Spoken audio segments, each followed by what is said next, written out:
Hi guys, welcome to this session in Microsoft Visio. What I want to cover in this module is how to create your own stencil and why I believe that you should create your own stencil.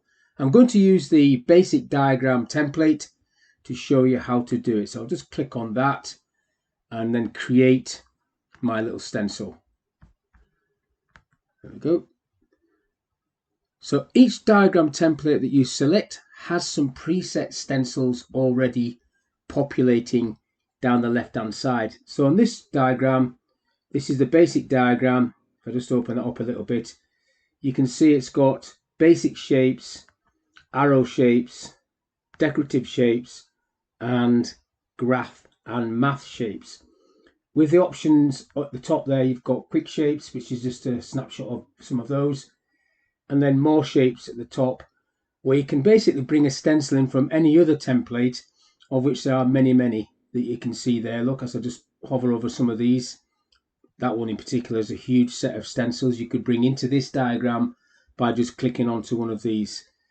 Now what you've got to be careful of though, like I'm looking at that one there, sometimes some of these other stencils, the scaling is different to what you might have on your diagram.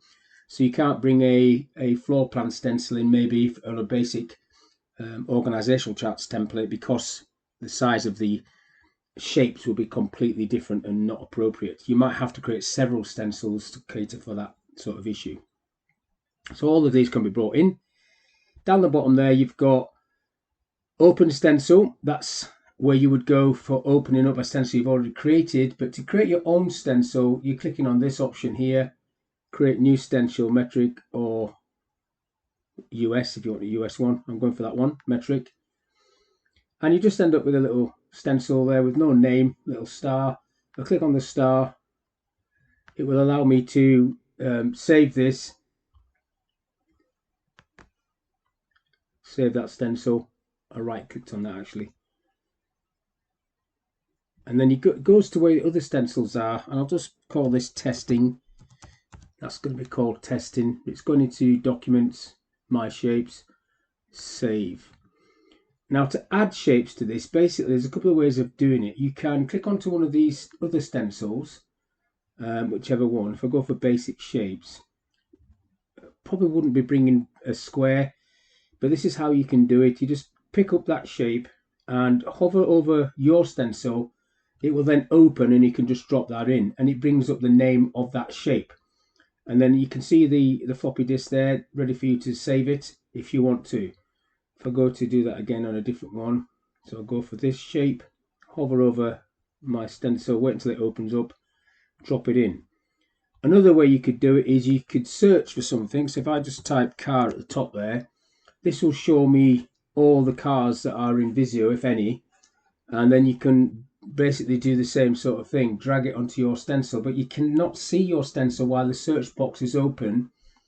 So what I tend to do is if I wanted that, I would just drag it on here, then you close the search box off, and then you can drag that in. Now when you drag that in, it's coming up with not the name of the car, so I'm just going to call that Steve. You just give it a name rather than leaving it as master, and then that's how you can bring in that way, like that.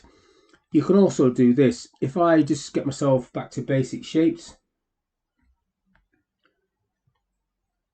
scroll up to the top for it, basic shapes, that one, and let me just get a triangle. Well, let's get the cross. So I'll get the cross, and then I'll get two triangles, sit them either side of this cross, like that. Now you've got some tools up here where you can play around with these position, so rotate shapes. If I flip that vertically, no, horizontally, that's the one I want. So I want basically these all to be one thing, so I bring these in a little bit. You see the little lines there.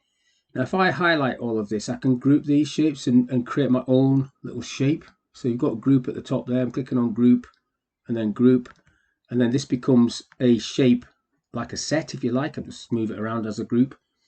Now if I go back down into my stencil, click on that, which is still open, I can then just pull this in there and I've created my own shape. Again, it's got a name. I'll just call that Sax.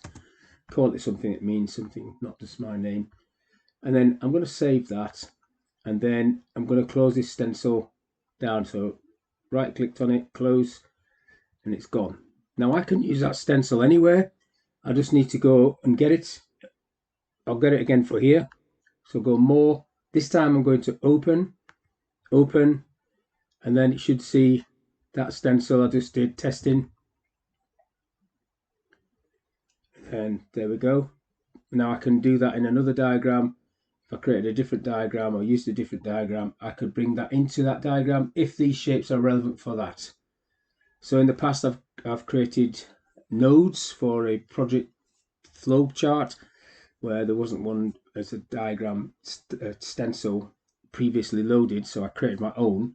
And then I created about 10-15 separate stencils for different types of diagrams that I wanted to use.